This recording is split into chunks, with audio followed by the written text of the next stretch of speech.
अस्सलामुअलैकुम दोस्तों, उम्मीद करता हूँ आप बिल्कुल ठीक ठाक होंगे। 24 जुलाई सन 2025 और दिन है जुमेरात का। फैमिली वीज़ा जो हासिल किया जाता है ओमान के अंदर, तो इसके लिए जो डॉक्यूमेंट अटेस्टेशन जो है वो कहाँ से करवाई जानी लाजमी है, तभी आप वीज़ा अप्लाई कर सकेंगे। इसी के हवाले से आज की इस वीडियो में आपके साथ एक छोटी सी अपडेट है वो शेयर कर रहा हूँ। ऑलरेडी ये अपडेट काफ़ी पुरानी है, काफ़ी तो नहीं कहेंगे, ये 12 मई के बाद में जो है वो रूल लागू किया गया है पाकिस्तान में।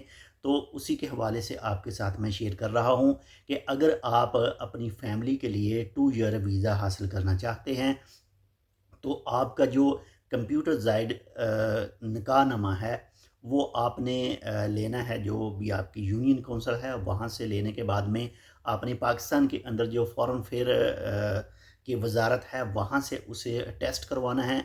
ये 2 जगह में मौजूद है, यानी अगर आप पंजाब से हैं तो आप इस्लामाबाद से इसको करवा सकते हैं, या फिर आप लाहौर से डिफेंस फेज़ 3 से इसका ऑफिस है वहाँ से भी आप जो है वो करवा सकते हैं। जैसे ही आपका निकाहनामा जो है वो टेस्ट हो जाता है, तो उसके बाद में आप उसकी सॉफ्ट कॉपी जो है वो भी पीडीएफ के ज़रिए ओमान के अंदर सेंड कर सकते हैं। और जैसे ही ओमान के अंदर पहुंचेगी तो आपका जो भी रिलेटिव होगा वो उस सॉफ्ट कॉपी को निकलवाएगा, प्रिंट करवाएगा और लेकर जाएगा कहाँ पर जी, पाकिस्तानी एम्बेसी में। पाकिस्तानी एम्बेसी से टेस्ट किया जाएगा। टेस्ट होने के बाद में जो एक कुरम के अंदर, कुरम हाइट के अंदर एक ऑफिस है जो पोस्ट ऑफिस है, तो वहाँ से आपने टेस्ट करवाना है। वहाँ की फ़ीस आज से तकरीबन 6 से 7 महीने पहले 25 रियाल और 700 पैसा थी, लेकिन मे भी हो सकता है इंक्रीज़ हो चुकी हो इस वक्त, या फिर थोड़ी सी कम हो चुकी हो। तो कम होने के तो चांस नहीं है, इंक्रीज़ होने के चांस हो सकते हैं, या फिर सेम वही होगी।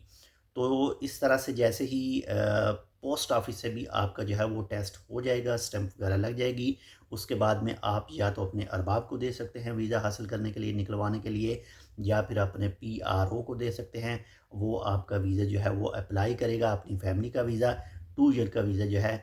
और उसके बाद में आपको वीज़ा जो है वो अपनी बीवी और बच्चों के लिए 2 साल का जो वीज़ा होता है वो मिल जाएगा। बाकी आपका कोई मज़ीद इसमें एक्सपीरियंस है तो आप इस वीडियो पर कमेंट करके आप अपना एक्सपीरियंस, आप अपना तजर्बा जो है वो हमारे साथ शेयर भी कर सकते हैं। बहुत शुक्रिया, आपने इस वीडियो को फुल देखा। इस वीडियो को अपने दोस्तों के साथ भी शेयर कर दीजिएगा। ऑलरेडी ये जो अपडेट है, ये जो कानून है वो 12 मई से पाकिस्तान के अंदर लागू हो चुका है। तो मिलते हैं आपसे दूसरी अपडेट के साथ, तब तक के लिए अल्लाह हाफ़िज़।